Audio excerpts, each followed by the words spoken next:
Thanks for tuning in to the HR Uprising podcast. I'm your host, Lucinda. The HR Uprising is focused on helping forward-thinking people professionals deliver real lasting value in their organisations. I'm a chartered psychologist, speaker and trainer, and recently authored the best-selling business book, How to Be a Change Superhero. My day job is founder and CEO of software and training business Actus. This gives me the opportunity to work with other businesses like yours. We are focused on building a better workplace for people wherever they are located, with the help of our performance, learning and talent management software and our training and consultancy services. Every week on the podcast, I will be covering different topics and challenges, joined by relevant experts and real-life people professionals. Thank you so much for tuning in. I really hope you enjoy and get value from this week's episode.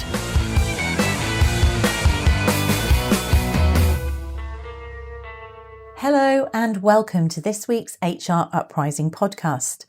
This week's is a solo episode because I recently did a webinar on the topic of what's changed, what do we need to do differently now we're moving into this established hybrid management world. What needs to change about people and performance management?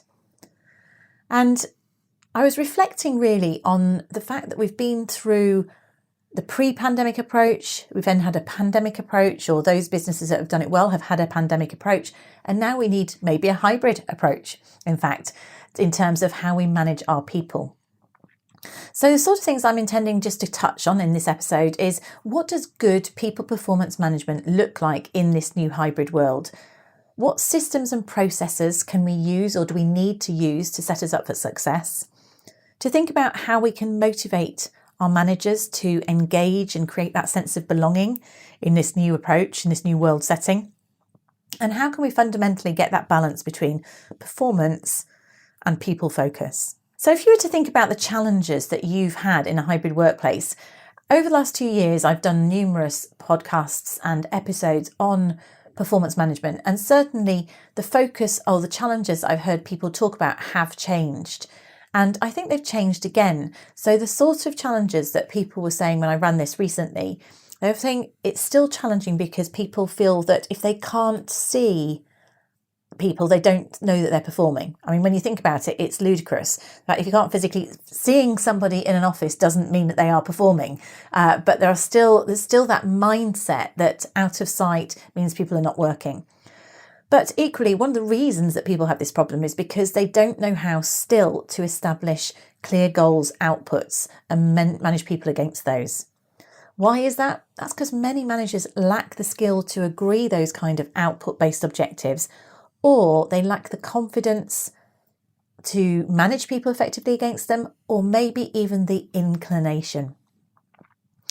I do think one of the biggest risks that's evolving now we've been 2 years into a pandemic is that people have been away from those they work with for practically 2 years. And so there's an increasing level of disengagement or lack of ownership. That lack of connection or belonging will be part of why there's higher risk in terms of people choosing to leave organisations, or maybe even performance starts to slip because people's motivation, their ability to self-motivate has maybe started to decline, or their managers' ability to support and motivate them and run team events. You're not having the same kind of socials, etc. going on. So generally, that slight disengagement is tipping away and people are stopping taking ownership. That loyalty is possibly declining to the organisation. Another reason why that might be happening is that people are just simply exhausted. So there's high levels of fatigue, almost boredom. It's like every day being very similar. If you're still working at home in your home office, you're not getting that variety that we might have had previously. Not everybody is able to manage their own well-being because it takes quite a lot of self-discipline to have the balance that you might need to manage your well-being in that environment. And some people will be feeling really isolated, yet they don't know how to overcome that isolation because they've become almost agoraphobic and don't want to step out of that isolation. So it becomes quite chicken and egg. How do we break it? And then the other issue, I think, is that the consistency and frequency of conversations has probably dropped off quite a lot. So when I think back to the first 3 months of the pandemic, people were talking weekly, daily, more than monthly. So pre-pandemic, if you said, oh, how often do people have a one-to-one? It would probably be monthly at the most. Then during the pandemic, that was becoming weekly, even every a few days. And then as time has gone on, it's sliding back again. But the difference is there's no in between contact that's happening in between the one-to-ones. So effectively that continuation of the drip relationship, the chat around over coffee, the how are you doing in the morning, that's not happening necessarily. So that's, if you think of Covey's emotional bank account, those deposits in the emotional bank account, the relationship building between people, between manager and individual, those are not happening in a remote setting potentially. Sometimes, in fact, it doesn't have to be all scheduled calls. If you've got banter or chat going on Skype or whatever your chat tool might be, then you can be having that still in a virtual way that people use it. But certainly, if you think back to the frequency with which you were talking to your manager or your people, the early stages of the pandemic, I'd be surprised if you said they were still at the same level. So I think those are some of the challenges that we've now evolved to. So new cultural norms have been established in terms of remote or hybrid working. And that could lead to problems, and it means we need to change things. So one thing to be really clear about, when I'm talking about people and performance management, I'm not talking about appraisal. Well, appraisal could be part of it, or it might not be if you don't have that. It doesn't matter. But what I'm talking about is managing people and managing performance in an ongoing, fluid way, which is in the interests of the individual, the manager, and the organisation. And we have to really think about how to best achieve that. Now, pre-pandemic, in most cultures, if you were to think of how people were managed or what the focus was, I would hazard a guess that you would agree that in many ways it was very task, maybe financially driven, maybe about clarity, achievement of goals. It might be about inspiring people, challenging people. It was all about setting the direction, running after it, and about delivering against task fundamentally. So it's very task focused. Then more of us, not everybody, but more of us during the pandemic realised that there were very real people issues, that people had to have empathy. All of a sudden we were seeing in people's homes. So you knew that they had a fluffy cat or a small child that would come and run in, or they had their favourite football team on the wall. You knew things about people that you didn't work directly with that you wouldn't previously have known. So it was much more people oriented. We also had to get to know people's personal priorities, how to manage their well-being. All of these sort of things were more important to make sure that people remained psychologically okay. It was really key that we had that people focus, and that had to precede the goals. Now, it won't have happened in every case, don't get me wrong, I realise that, but my kind of position is, I think that pre-pandemic it was fine to be pure task. You kind of got away with it because the people stuff took care of itself. And during the pandemic, you had to be people focused in order to just survive, right? You had to survive. But now as we come out of it, my belief is that we need to be both people and task focused. And of course, if you're thinking, well, we should have done that anyway, I completely agree. We do need to be both task and people focused, and actually great managers are able to balance both. But then let's be realistic. Are we a nation or nations of great managers? Not every manager is a great people manager. Many people are in management jobs who were promoted because they were the great technical expert, and they've never had any training, and they've never had any role modelling. So they are going to manage based on the experience they've had from their manager and their personal preferences. So that might mean they're amazing, but it's unlikely. So it might mean they just keep themselves and just check on the numbers now and then. Or it might mean they're very nurturing, but they don't give any clarity and they don't pick up on poor performance. So you need to have both. We need to be able to give people clarity of what's expected, give them the feedback and support and motivation to deliver against it, and development. We need to be able to give them feedback if they're going off track, and we need to spot performance issues and turn them round promptly with empathy. We can't just let things drift, because actually in a remote world that becomes really, really out of control.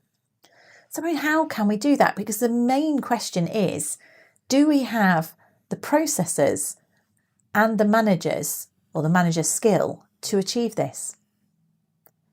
So if you're trying to think in terms of embedding good quality performance management from a task point of view, do you have a sensible process that will drive it? And in terms of your people managers, do they have the training, motivation, vision, understanding of what a people management role is to do that? So if you want to think, how might you embed this? What systems and behaviours? If you're in an OD role, an HR role, learning and development role, you're thinking, right, how can I improve our culture going forward and make it more task and people and get that balance in place? Well, think about that. So in terms of task, then it's about making sure that people are setting clear goals and targets with milestones. The reality is goals are not 12 months long. Something needs to be broken down. If you were going on a diet and you wanted to lose a stone, you wouldn't just get on the scales today and then not get on again for 6 months and expect the stone to have dropped off, would you? You would get on a regular basis to get that feedback. Why do we do it with people? We give, if you think of any process, financial process, you check the budget on a regular basis, but for some reason, we agree objectives with people. If we're lucky, they may or may not be smart, and just leave them without giving them any feedback or support in too many instances to drive forwards. So we need to give people clarity for them to be able to perform. And if you're in an HR lead, you can influence that. If people are not doing that, then show them how. Make sure that the leadership are cascading clear goals from the top so people know what they need to align with. Make sure that if people's roles have changed, that the role clarity is re-established about what is part of the day job and what's part of the objectives or stretch. Have you got the right people with the right skills in the right place? Do they have the accountability? And to be honest, if they haven't got clear goals, how can they have accountability? And think about whether there needs to be aligned reward or consequence for people achieving task. Now, none of that's rocket science. It's what should be happening anyway. But you know what? I still talk to people regularly who say that people don't set clear objectives. Managers don't really know how to write objectives. It's astounding that businesses can actually do well without that. If you think about it, how much better could we all do if we did have those? But then the other side of it is, can't just be task, because we're now in a situation where, as we've heard from Mervyn recently, the great resignation, people are voting with their feet. People are more detached from the organisation, so it will take less for them to decide they'll go somewhere else. So we are really reliant on our managers to provide the glue, to create the loyalty, the engagement, to keep people wanting to work for the business. Now, again, pre-pandemic, engagement is directly related to how line managers manage, but it's even more important right now. And how do they do that? Well, are they giving regular recognition and feedback in a supportive way, really catching people doing things well? Do they coach people so they feel like they're growing? Do they give them support and empathy when they're struggling? Do they have a meaningful, personalised relationship with their people where they adapt their style to the people that work for them rather than expect them to adapt to that? Rather than expect your team member to adapt to you as a manager, does the manager adapt to the team manager? It's about, still giving people permission to be flexible. So allow some flexible working so people have got it established and you don't want to take it away, yet not going so far that people start to take the mick, because that happens too. When people are disengaged, a bit demotivated, then they might start swinging the lead and doing less than they should do. So the manager's got to, it's almost this balance. It's going to and fro, but without being inconsistent. My hands are moving like a pendulum at the moment, but I'm thinking but it's not about seeming like you're flipping like a pendulum. It is about making sure that the managers are able to be clear, calm, give that guidance in a supportive way, in a nurturing way. But when they need to be tough, they need to be tough. But it's all about setting things up, being clear and giving that recognition in the first place. So we need to have that task and goal focus and the people focus, and they need to go hand in hand. And there's a huge dependency on our managers to be able to do this. Now, when I did a recent webinar on this and I asked people how well they thought their businesses were, 75% of those on that webinar felt their business was predominantly task focused. And that's interesting when we're just coming out of a pandemic.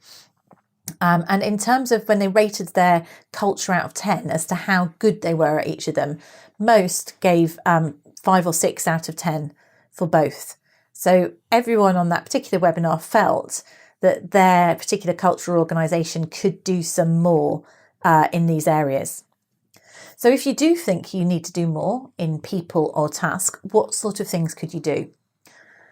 Well, if you want to think about the processes, then I would say definitely think about embedding a performance management calendar. Many of you will have seen I have an image, an Actus image, which is like a clock face image, which basically divides the performance management year out into 4. And actually, I've done a whole podcast on that topic before that we can look back on performance management. But the basic principle of that is give the organisation clarity. So it's not just individual clarity. As an HR lead, give your organisation clarity about what good looks like in terms of a performance management timetable. So it might be in January, everybody has to set 4 SMART objectives by the end of January, and they need to be SMART. But then let's put the people focus on that by the end of Q1, end of March, everybody's had a conversation about development needs and some support in terms of that. It might be then at Q2, so halfway through the year, there is a review of objectives, but also let's maybe think about behaviours. You could introduce things like competency evaluation or 360 feedback here. And then towards the back end of the year, let's think about retention. So career aspirations, career conversations. And in between all of these, we need to make sure that people are talking monthly, regularly having those conversations in between about the day-to-day aspects. So having something where you are defining up front and then ensuring that people comply with it. And I appreciate that compliance is a starting point, right? If you can get people to be doing these conversations in the first place, that is a start. But then you need to reinforce the quality of those. So ideally, it's quality and frequency in a consistent way to start with. But start by giving people clarity about what's expected from people managers, and then layer on the people stuff. Now, you know what? To get that kind of performance management in, it really requires leadership commitment. So you need support from the top, and you need to carefully steer it. In fact, relentlessly steer it. Don't let people get away with not doing it. Then you get that sort of sense of culture change.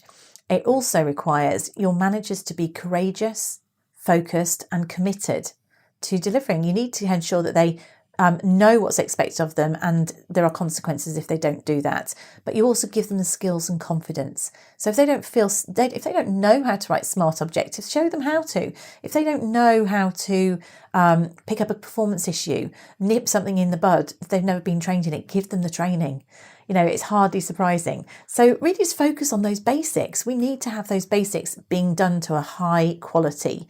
And it isn't rocket science, but it's very much about leading by example, telling people what's expected, and then reinforcing those behaviours if they're doing them, calling them out if they're not.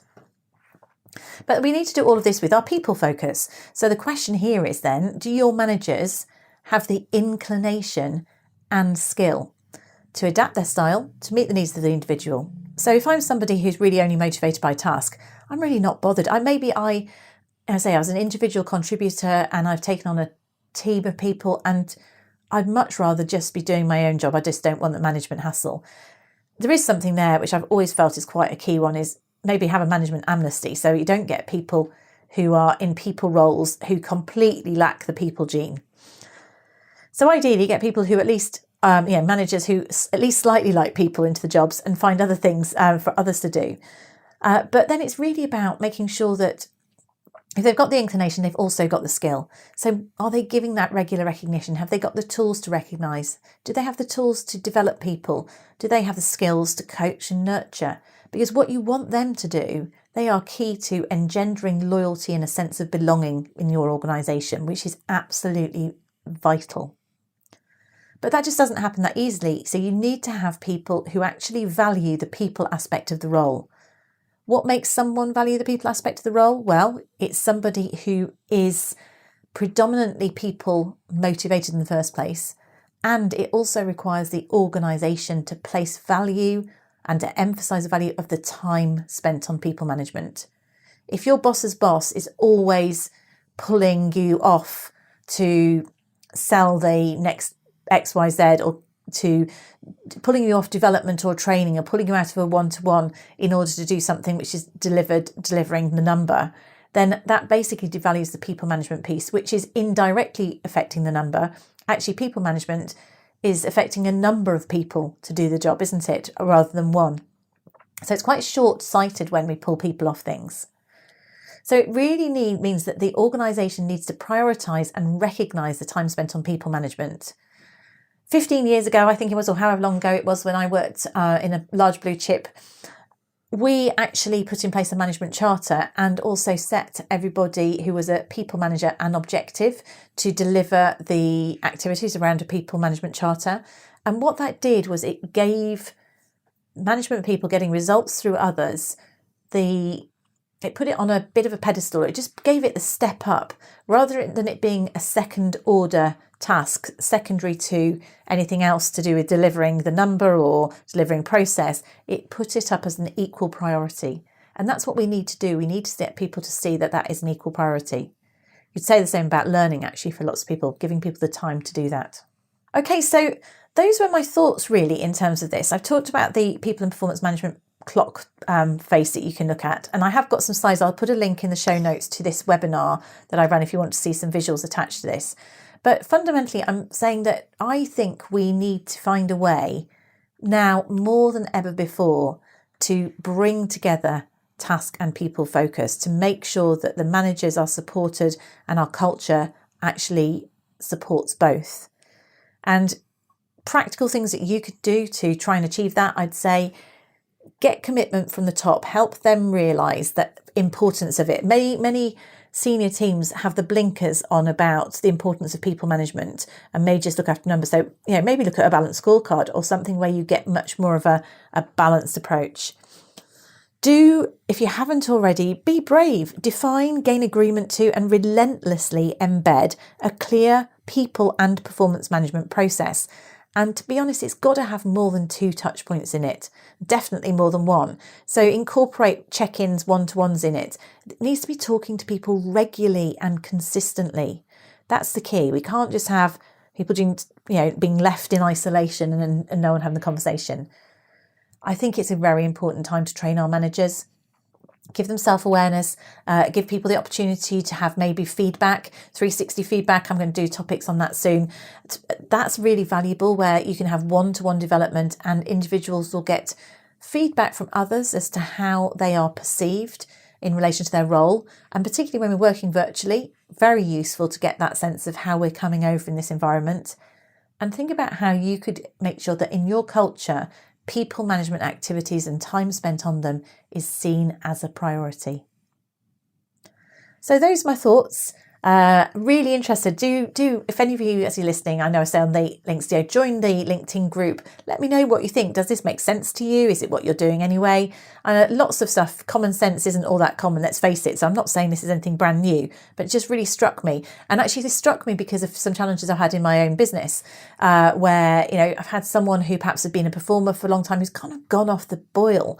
Why is that? Have they just not been managed appropriately? Has their manager taken their eye off the ball, or is it fatigue or exhaustion, or is it they've just kind of grown out of it and they haven't got clarity and no one's nipped that behaviour in the bud? We haven't had that clear conversation. Then equally, I've got other people who've got, issues where family members might have anxiety or anything like that, where you can see that one size does not fit all for that. What we want to do is adapt our style in a fair and consistent manner to ensure that we're supporting people when they need clarity and task focus and a little bit of a nudge to get back on track. We need to support those people to perform, and we also need to support those ones who are just struggling a little bit more in different ways. So it's those different skills. More than ever, people managers need to be chameleons. So I hope you found that a little bit thought-provoking, maybe triggered a few thoughts as to what you can do in your organisation. Just a couple of notes for you. We have, by the time this goes out, I think probably one of the courses will be full, the change management course will be full, but there's another one running in the summer. But I still have places on our hybrid manager training course. It's also available to be run internally, and our new course, which is Impact and Influence, aimed at people who are just starting into a role. So that's available to people.